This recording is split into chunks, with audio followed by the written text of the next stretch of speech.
Hello everyone, welcome back to my channel Vivek Bhatia.orthopedics. I am Dr. Vivek Bhatia and today we will discuss osteoporosis, its prevention and treatment. Osteoporosis क्या होता है, इसको हम कैसे prevent कर सकते हैं और इसकी हम ट्रीटमेंट कैसे कर सकते हैं, आज हम ये चीज डिस्कस करेंगे. Before we come to osteoporosis, I would like to tell you how bone is formed in the body. Bone कैसे बनती है बॉडी में. बोन बनती है बॉडी में कैल्शियम से, फॉस्फेटेज से, प्रोटीन से with the help of vitamin D. जो कैल्शियम, फॉस्फेटेज और प्रोटीन्स है ये हमें डाइट से मिलते हैं. विटामिन डी हमें सनलाइट से मिलता है. सनलाइट में जो यूवी बी रेज होती हैं जब ये स्किन के ऊपर पड़ती हैं तो एक विटामिन डी जनरेट होता है जिसको हम inactive form of vitamin D कहते हैं. ये इनएक्टिव विटामिन डी लिवर के थ्रू जाके और किडनी के थ्रू पास होके ये एक एक्टिव मेटाबोलाइट में कन्वर्ट होता है which is called active form of vitamin D. Medically it is known as 125 hydroxy vitamin D. ये जो एक्टिव फॉर्म है विटामिन डी का ये आपकी गट के ऊपर एक्ट करता है. जो आपने डाइटरी कैल्शियम खाने के जरिए लिया होता है उसको ये गट से ब्लड में अब्सॉर्ब करने में हेल्प करता है. जब आपका कैल्शियम गट से ब्लड में आ जाता है तो वो फिर ब्लड से बोन में चला जाता है और बोन में जाके वो फॉस्फेटेज के साथ, प्रोटीन के साथ डिपॉजिट होके न्यू बोन फॉर्मेशन करने में हेल्प करता है. बोन हमारी बॉडी का एक ऐसा टिश्यू है which is a dynamic tissue. इसमें दोनों प्रोसेस साथ साथ में चलती हैं, बोन फॉर्मेशन की भी और बोन लॉस या बोन रिजॉर्प्शन की भी. बोन में न्यू बोन एड अप होती रहती है और जो पुरानी बोन है वो रिजॉर्ब होती रहती है. बोन को फॉर्म करने में कुछ सेल्स हैं जिनको हम ऑस्टियोब्लास्ट कहते हैं, वो बोन फॉर्मेशन में हेल्प करते हैं. ऑस्टियोक्लास्ट जो होते हैं वो ऐसे सेल्स होते हैं जो बोन को अब्सॉर्ब करने में या रिजॉर्ब करने में हमारी हेल्प करते हैं. ये एक बैंक बैलेंस की तरह ये प्रोसेसेस होती हैं. अगर आपकी बोन फॉर्मेशन ज्यादा है as compare to bone loss, this is called positive bone balance. अगर आपकी प्रोसेस जिसमें बोन लॉस ज्यादा हो रही है पर बोन फॉर्मेशन इतनी नहीं हो रही, this is called negative bone balance. हमें अपनी बॉडी में अपने पूरे लाइफ टाइम में ये कोशिश करनी चाहिए कि we should try to maintain a positive bone balance. इसको हम कैसे मेंटेन कर सकते हैं, इसको मेंटेन करके ही हम ऑस्टियोपोरोसिस को प्रिवेंट कर सकते हैं. इसी चीज को हम आज डिस्कस करेंगे.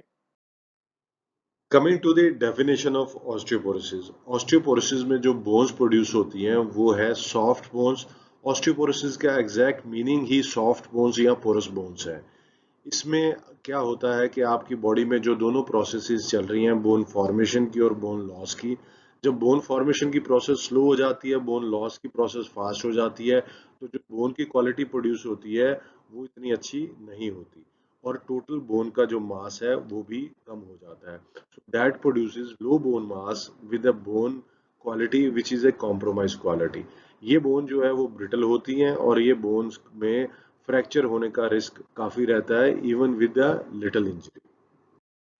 अब मैं आपको पीक बोन मास के बारे में बताना चाहूंगा. पीक बोन मास एक ऐसी स्टेज है हमारी लाइफ में जब हमारी बॉडी में बोन का मास मैक्सिमम होता है. ये एज कौन सी है, ये है 18 टू 20 ईयर्स तक. 20 साल तक जब जितना हम बोन मास अटेन कर सकते हैं हम कर चुके होते हैं.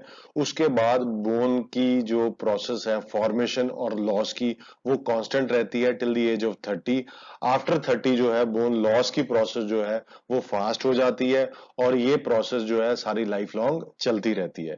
तो हमें क्या चाहिए, हमें चाहिए होता है कि हम जो पहले 18 से 20 साल है हमारी एज के, उसमें जितना मैक्सिमम हम पीक बोन मास क्रिएट कर लें, या उसका मतलब ये है कि हम जितना maximum bone bank balance create कर सकते हैं वो पहले 18 से 20 साल में ही क्रिएट कर सकते हैं. और ये लॉस का प्रोसेस जब एक बार शुरू हो जाता है तो फिर अल्टीमेटली ये ऑस्टियोपोरोसिस में कन्वर्ट हो जाता है. ये लॉस की जो प्रोसेस है ये फीमेल्स जो होती हैं उसमें ये काफी हद तक फास्ट होती है और ये जल्दी एज में शुरू हो जाती है फीमेल्स में ये लॉस की प्रोसेस. इसीलिए जो ऑस्टियोपोरोसिस है वो फीमेल्स में ज्यादा कॉमन होता है as compare to males. Coming to the causes of osteoporosis, major तीन कॉजेज हैं ऑस्टियोपोरोसिस के। First is post menopausal, females specially around the age of 45 to 50, जब मेनोपॉज शुरू होता है, ईस्ट्रोजन डेफिशिएंसी होती है, तो आपका ऑस्टियोपोरोसिस आना शुरू हो जाता है।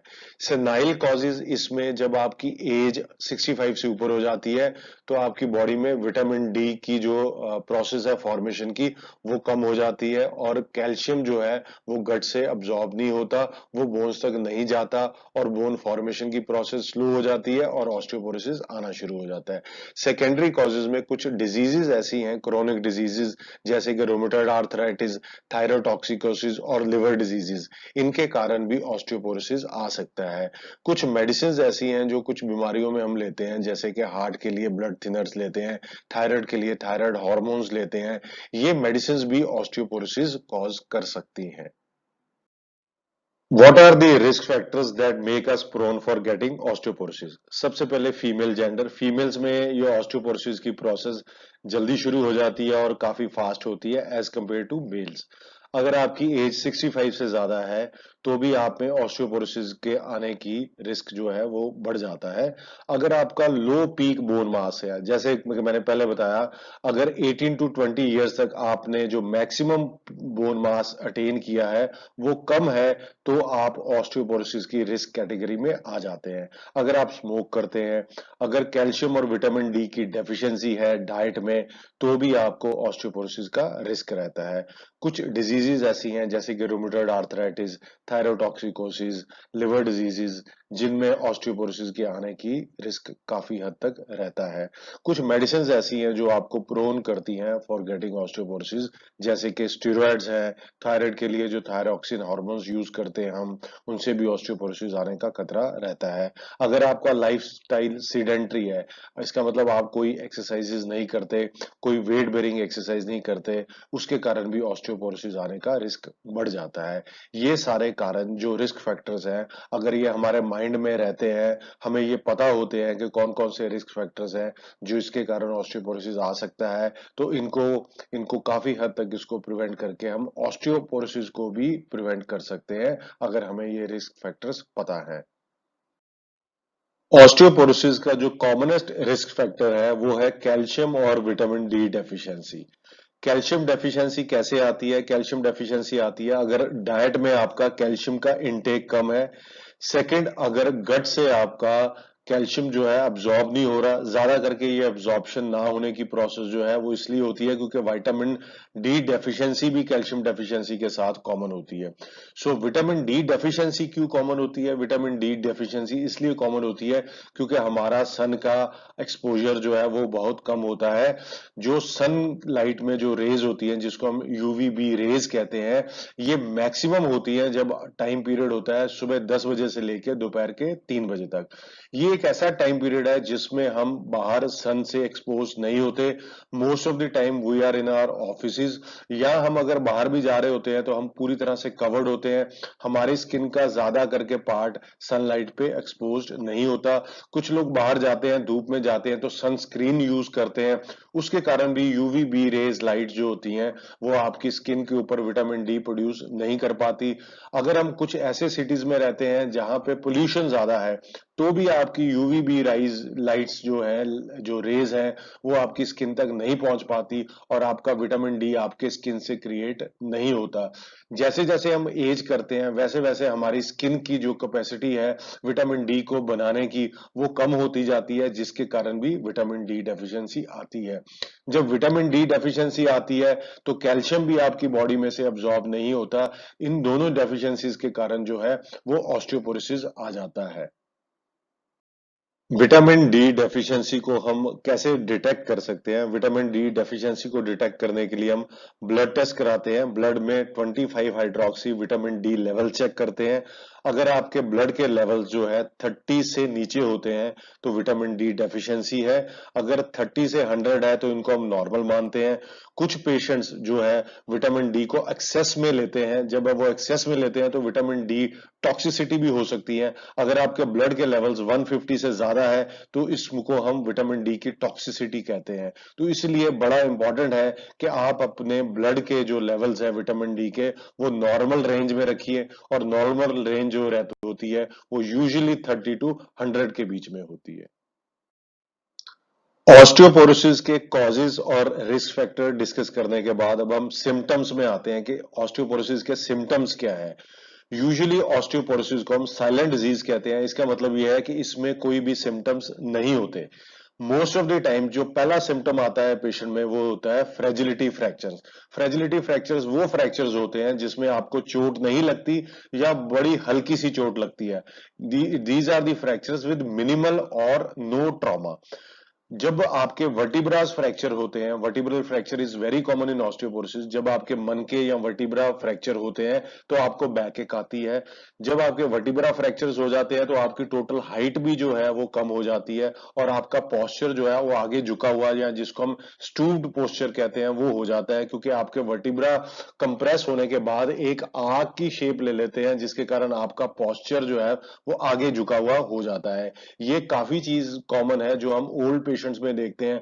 आप देखते होंगे कि ओल्ड पेशेंट सीधे नहीं चलते, वो थोड़ा सा झुक के चलते हैं, क्योंकि उनके बैक की जो शेप है वो आंख की तरह हो जाती है। ये एक ऑस्टियोपोरोसिस का साइन है। ऑस्टियोपोरोसिस क्योंकि एक तरह से साइलेंट डिजीज है, तो कई बार पेशेंट्स का जो फर्स्ट सिम्टम है वो फ्रैक्चर के साथ ही शुरू होता है।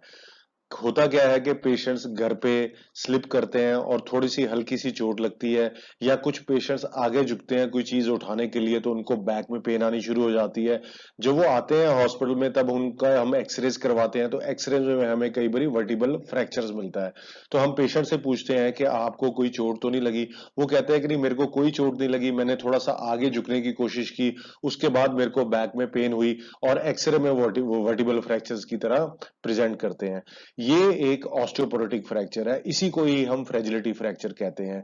ताकि ये वो फ्रैक्चर्स हैं जिनमें कोई मेजर इंजरी नहीं हुई पर फिर भी आपको फ्रैक्चर हो गया, क्योंकि बोन्स आपकी सॉफ्ट है। तो जो फर्स्ट मैनिफेस्टेशन है ऑस्टियोपोरोसिस की कई बारी इन फ्रैक्चर के साथ होती है। ऑस्टियोपोरोसिस क्योंकि एक साइलेंट डिजीज है और इसकी फर्स्ट मैनिफेस्टेशन कई बारी हिप फ्रैक्चर्स और वर्टिब्रल फ्रैक्चर से होती है, यानी कि फ्रेजिलिटी फ्रैक्चर्स।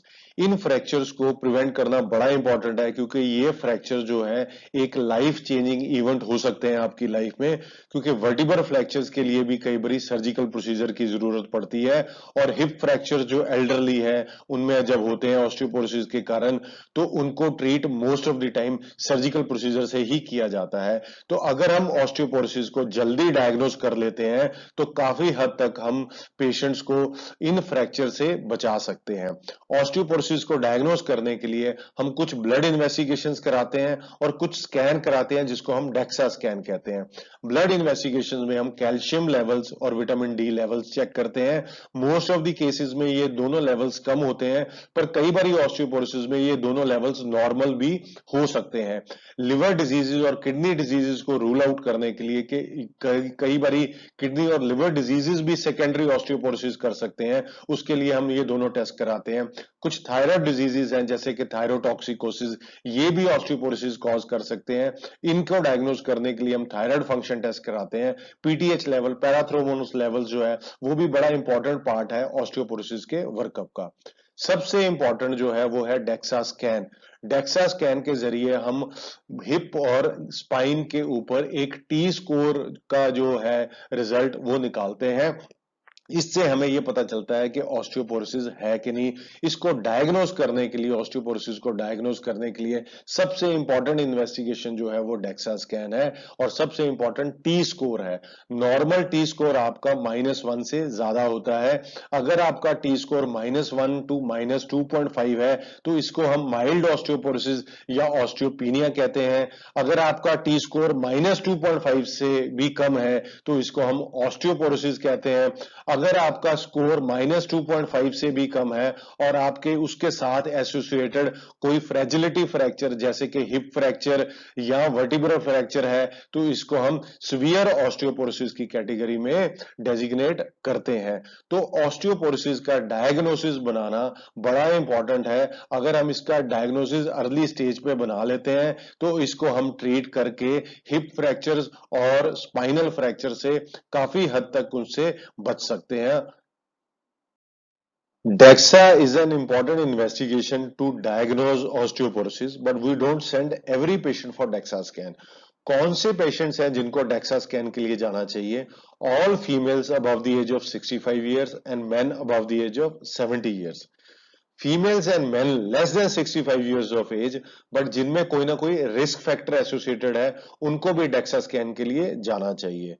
कोई भी एज ग्रुप जिनमें फ्रेजिलिटी फ्रैक्चर्स हैं, जैसे कि अगर हमें लगता है कि जो फ्रैक्चर्स हिप एंड फ्रैक्चर्स और स्पाइन के फ्रैक्चर्स हैं वो किसी भी एज ग्रुप में है पर वो फ्रेजिलिटी फ्रैक्चर्स है, जिसका मतलब कि वो फ्रैक्चर इस वजह से हुए हैं कि कोई माइनर चोट थी या कोई मेजर ट्रॉमा नहीं था पर वो फ्रैक्चर्स आए हैं पेशेंट्स में, तो हमें ऑस्टियोपोरोसिस का शक होता है। उन पेशेंट्स को भी डेक्सा स्कैन के लिए जाना चाहिए।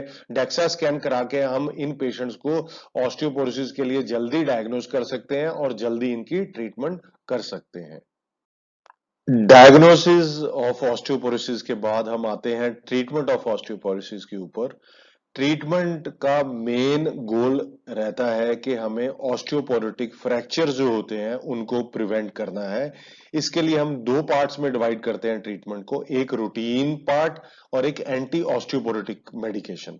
रूटीन मेडिकेशन में हम क्या यूज करते हैं, जैसे कि calcium supplements, vitamin D supplements, protein supplements और कुछ weight bearing exercises and loading exercises बताते हैं पेशेंट्स को, जिससे न्यू बोन फॉर्मेशन में हेल्प मिलती है। कुछ पेशेंट्स ऐसे हैं जिनमें हम एक स्पेशल मेडिकेशन शुरू करते हैं जिसको हम एंटी ऑस्टियोपोरोटिक मेडिकेशन कहते हैं। ये एंटी ऑस्टियोपोरोटिक मेडिकेशन जो है वो दो तरह से होती है। एक मेडिकेशन ऐसी होती है जो आपकी बोन की फॉर्मेशन की प्रोसेस जो है उसको फास्ट करती है। दूसरी मेडिकेशन ऐसी होती है जो आपकी जो बोन की लॉस की जो प्रोसेस है या बोन रिजॉर्प्शन की जो प्रोसेस है उसको कम करती है, ताकि हमारा पॉजिटिव बोन बैलेंस बने और हम ऑस्टियोपोरोसिस को ट्रीट कर सके। इस स्लाइड में हमने डेली कैल्शियम रिक्वायरमेंट को बताया है कि daily calcium requirement age group के हिसाब से डिफरेंट होती है। जैसे कि ये रिक्वायरमेंट जो है वो मैक्सिमम होती है जब आपकी एज 10 to 18 इयर्स होती है, जब आप maximum peak bone mass attain करने की कोशिश कर रहे होते हैं। उसके बाद ये रिक्वायरमेंट 19 to 65 इयर्स में थोड़ी सी कम हो जाती है। पोस्ट मेनोपॉज और 65 से ऊपर ये रिक्वायरमेंट फिर बढ़ जाती है जो कि 1300 मिलीग्राम हो जाती है। प्रेगनेंसी और लैक्टेशन में भी इसकी रिक्वायरमेंट जो है नॉर्मल से ज्यादा होती है। विटामिन डी की डेली रिक्वायरमेंट जो है 1000 से लेके 1500 इंटरनेशनल यूनिट्स पर डे की होती है। विटामिन डी हमें डाइट से बिल्कुल भी नहीं मिलता। विटामिन डी का ओनली सोर्स जो है वो हमारी सनलाइट होती है। तो इसलिए अगर हम कैल्शियम के सप्लीमेंट्स, डाइटरी सप्लीमेंट्स प्रॉपर तरीके से प्रॉपर डोजेस से लेते हैं और विटामिन डी के अगर हमें सनलाइट नहीं मिलती तो विटामिन डी के भी हम ओरल या इंजेक्टेबल सप्लीमेंट्स लेते हैं, तो हम ऑस्टियोपोरोसिस को इससे काफी हद तक प्रिवेंट भी कर सकते हैं और इन सप्लीमेंट से ऑस्टियोपोरोसिस को ट्रीट भी कर सकते हैं, वो ऑस्टियोपोरोसिस जो विटामिन डी और कैल्शियम की डेफिशिएंसी के कारण आता है। कैल्शियम क्योंकि सबसे इंपॉर्टेंट पार्ट है ऑस्टियोपोरोसिस की प्रिवेंशन और ट्रीटमेंट का, तो कैल्शियम के बारे में मैं कुछ बताना चाहूंगा। कैल्शियम जब भी आप लें it should be taken preferably always with food. It should not be taken with iron. अगर आप आयरन भी ले रहे हैं कैल्शियम के साथ तो आयरन आपको मॉर्निंग ब्रेकफास्ट के बाद लेना चाहिए और कैल्शियम को आपको रात को डिनर के बाद लेना चाहिए। They should not be mix together, otherwise calcium will not be absorbed into your body. Calcium citrate, usually हम कैल्शियम के कई तरह के सॉल्ट्स हैं जैसे कि कैल्शियम कार्बोनेट, कैल्शियम सिट्रेट और कैल्शियम लैक्टेट। कैल्शियम सिट्रेट एक ऐसा सॉल्ट है जो आपकी किडनी स्टोन्स की बनने की टेंडेंसी को नहीं बढ़ाता। कुछ लोग हमसे पूछते हैं कि मेरे को ऑलरेडी किडनी स्टोन है तो कैल्शियम लेने के बाद मेरी किडनी स्टोन बनने की टेंडेंसी और तो नहीं बढ़ जाएगी? तो हम उनको ये एडवाइस करते हैं कि आप कैल्शियम वाला जो सिट्रेट वाला सॉल्ट है वो लीजिए, इससे आपकी किडनी स्टोन बनने होने की टेंडेंसी नहीं बढ़ती है। मिल्क जो है आपका रिचेस्ट सोर्स ऑफ कैल्शियम होता है। Approximately 1 ml milk is equal to 1 milligram of calcium. तो अगर आप 1000 मिलीलीटर ऑफ मिल्क लेते हैं डेली अपनी डाइट में, तो आपको 1000 मिलीग्राम्स ऑफ कैल्शियम मिल्क से ही मिल जाता है। Calcium is safe in adequate doses, but excessive amount जो है उसके कुछ ना कुछ साइड इफेक्ट्स हो सकते हैं। इसलिए आपको अपना कैल्शियम देखना चाहिए कि आपको डाइट से कितना मिल रहा है कैल्शियम, और आपको कितना एक्स्ट्रा सप्लीमेंट लेना चाहिए in form of medicine. Normal जो डाइट है उसमें से आपको 300 से लेके 500 मिलीग्राम तक ही कैल्शियम मिल पाता है, डिपेंडिंग अपॉन कि आपकी डाइट की क्वालिटी कैसी है। तो इसलिए आपको अपनी डाइटरी कैल्शियम आपको आपका पता होना चाहिए कि आप कितना डाइटरी कैल्शियम ले पा रहे हैं डाइट से, और कितने डेफिशिएंट है। जो डेफिशिएंट कैल्शियम है वो आपको कैल्शियम सप्लीमेंट से लेना चाहिए। कितने सप्लीमेंट्स लेने चाहिए, कितना डोज ऑफ सप्लीमेंट्स लेना चाहिए, ये आपको मालूम होना चाहिए। कुछ पेशेंट्स ऐसे हैं जिनमें हम ऑस्टियोपोरोसिस की ट्रीटमेंट सिर्फ विटामिन डी और कैल्शियम से नहीं करते, हमें साथ में एंटी ऑस्टियोपोरोटिक मेडिकेशन की भी जरूरत पड़ती है। डेक्सा स्कैन में अगर आपका T score if it is less then -2.5, तो हम ये एंटी ऑस्टियोपोरोटिक मेडिकेशन शुरू करते हैं। अगर आपका score it is less than 1.5, but there is atleast one risk factor associated, such as अगर वर्टिब्रल फ्रैक्चर्स भी है और हिप फ्रैक्चर भी हो चुका है, चाहे स्कोर आपका इट इज लेस देन -1.5, तब भी हम एंटी ऑस्टियोपोरोटिक मेडिकेशन शुरू करते हैं। एंटी ऑस्टियोपोरोटिक मेडिकेशन जो हम कुछ पेशेंट्स में यूज करते हैं ऑस्टियोपोरोसिस के, ये दो टाइप से होती हैं। वन जो बोन फॉर्मेशन को इंक्रीज करती हैं, सेकंड जो बोन रिजॉर्प्शन को स्लो करती हैं। जो बोन फॉर्मेशन को इंक्रीज करती हैं उसमें टेरीपेराटाइड एक इंपॉर्टेंट ड्रग है जो इंजेक्शन फॉर्म में आती है। इसके डेली सबकुटेनियस वे में इंजेक्शन लगते हैं जैसे कि इंसुलिन के, और इनको हम मैक्सिमम 2 साल तक दे सकते हैं। ये टेरीपेराटाइड के इंजेक्शंस हम ऑस्टियोपोरोटिक फ्रैक्चर्स में भी यूज करते हैं। ये फ्रैक्चर्स जो ऑस्टियोपोरोसिस वाले हैं जैसे कि हिप फ्रैक्चर्स या वर्टिब्रल फ्रैक्चर्स, उनको हीलिंग में भी यूज होते हैं, और ऑस्टियोपोरोसिस को प्रिवेंशन और ट्रीटमेंट में भी यूज होते हैं। दूसरी category of anti osteoporotic medication में दो तरह की ड्रग्स आती हैं जैसे कि बिसफॉस्फोनेट्स एंड डेनोसुमैब। इन दोनों का एक्शन जो होता है वो बोन रिजॉर्प्शन के ऊपर होता है। ये बोन लॉस को जो है वो कम करती हैं।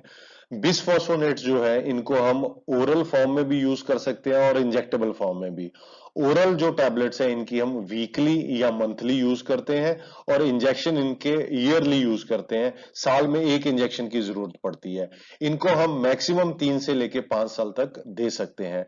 डेनोसुमैब एक सेकेंड ड्रग है जिसको हम 6 मंथली इंजेक्शनल फॉर्म में दे सकते हैं। इसको हम मैक्सिमम 10 ईयर्स तक दे सकते हैं। ये दोनों ड्रग्स बड़ी इंपॉर्टेंट है ऑस्टियोपोरोसिस की ट्रीटमेंट में। ऑस्टियोपोरोसिस की ट्रीटमेंट के बाद जो है हम प्रिवेंशन को डिस्कस करेंगे, क्योंकि प्रिवेंशन का भी उतना ही रोल है जितना ऑस्टियोपोरोसिस की ट्रीटमेंट का है। प्रिवेंशन में सबसे इंपॉर्टेंट पार्ट है attaining maximum peak bone mass. जो हम पीक बोन मास है जो हम अटेन करते हैं between the age of 16 and 20, उसको हम कैसे मैक्सिमाइज कर सकते हैं। उसको मैक्सिमाइज करने के लिए हमें बच्चों में अच्छी डाइटरी हैबिट्स डलवानी चाहिए, जैसे कि कैल्शियम इंटेक जो हमें मिल्क से मिलता है, विटामिन डी जो हमें आउटडोर एक्टिविटी से सनलाइट से मिलता है। अगर हम maximum peak bone mass attain कर लेते हैं तो आगे चल के भी हमें ऑस्टियोपोरोसिस से काफी हद तक प्रोटेक्शन मिल जाती है। वेट बेरिंग एक्सरसाइजेज का बड़ा इंपॉर्टेंट रोल है। वेट बेरिंग और लोडिंग एक्सरसाइजेज वो एक्सरसाइजेज हैं जिससे बोन फॉर्मेशन में हेल्प मिलती है। Regular calcium and vitamin D supplementation भी बड़े इंपॉर्टेंट है। जैसे कि मैंने पहले बताया, आपको अपना डाइटरी कैल्शियम पता होना चाहिए कि आपको अपनी डाइट से कितना कैल्शियम मिल रहा है। जो डेफिशिएंसी है कैल्शियम की उसको आपको कैल्शियम की मेडिकेशन से फुलफिल करना चाहिए। आपको अपने रिस्क फैक्टर जो है वो भी आइडेंटिफाई करने चाहिए कि आपके केस में ऐसे कौन से रिस्क फैक्टर हैं जो आपको ऑस्टियोपोरोसिस के लिए प्रोन करते हैं। अगर उन रिस्क फैक्टर को आप आइडेंटिफाई कर लेते हैं तो उनको आप जल्दी ट्रीट कर सकते हैं और ऑस्टियोपोरोसिस को प्रिवेंट कर सकते हैं। You should always keep a check on the medicine you are taking. कुछ लोग ऐसे हैं जो कुछ ओल्ड मेडिसिन या क्रोनिक मेडिकेशन ले रहे होते हैं, जैसे कि थायराइड की मेडिकेशन, ब्लड थिनर्स हैं, कुछ लोग स्टेरॉइड्स के ऊपर होते हैं, उससे भी ऑस्टियोपोरोसिस होता है। अगर आप कुछ ऐसी मेडिकेशन ले रहे हैं जो ऑस्टियोपोरोसिस के लिए आपको प्रोन करती हैं, तो आपको वो मेडिकेशन के रिगार्डिंग अपने फिजिशियन से डिस्कस करना चाहिए। उनकी डोजेस जो है आपको प्रॉपर रखनी चाहिए, ताकि आपकी ऑस्टियोपोरोसिस ना आए उनके कारण। आपको अपनी स्क्रीनिंग भी करवानी चाहिए, जैसे कि मैंने पिछली स्लाइड्स में भी बताया था। कौन से ऐसे पेशेंट्स हैं जिनको डेक्सा करवाना चाहिए। डेक्सा स्कैन जो एक इम्पोर्टेंट रोल प्ले करता है ऑस्टियोपोरोसिस के डायग्नोसिस का, उसको किन पेशेंट्स को डेक्सा स्कैन के लिए जाना चाहिए, ताकि हम ऑस्टियोपोरोसिस को जल्दी डायग्नोस करके जल्दी ट्रीट कर सकें। Last but not the least, जो फॉल्स हैं, जो गिरना है, जो हम घर पे गिर जाते हैं और चोट लगती है या थोड़ी सी चोट लगती है जिसके कारण हिप फ्रैक्चर्स का खतरा पड़ जाता है, वो हम फॉल्स को कैसे प्रिवेंट कर रहे हैं। एल्डरली एज ग्रुप में फॉल्स को प्रिवेंट करना चाहिए, ताकि फ्रेजिलिटी फ्रैक्चर्स ना हो और जिसके कारण लॉन्ग टर्म डिसेबिलिटी को प्रिवेंट करें। तो ये सारी चीज़ें हैं जिसको हम ध्यान में रख के, जिनको हम यूज़ करके ऑस्टियोपोरोसिस को काफ़ी हद तक प्रिवेंट कर सकते हैं। और ऑस्टियोपोरोसिस की प्रिवेंशन जो है ऑस्टियोपोरोसिस की एक तरह से बेस्ट ट्रीटमेंट भी है। इसके साथ ही हम ये ऑस्टियोपोरोसिस का जो टॉपिक है वो खत्म करते हैं। Please like, share, comment on all the videos and subscribe my channel.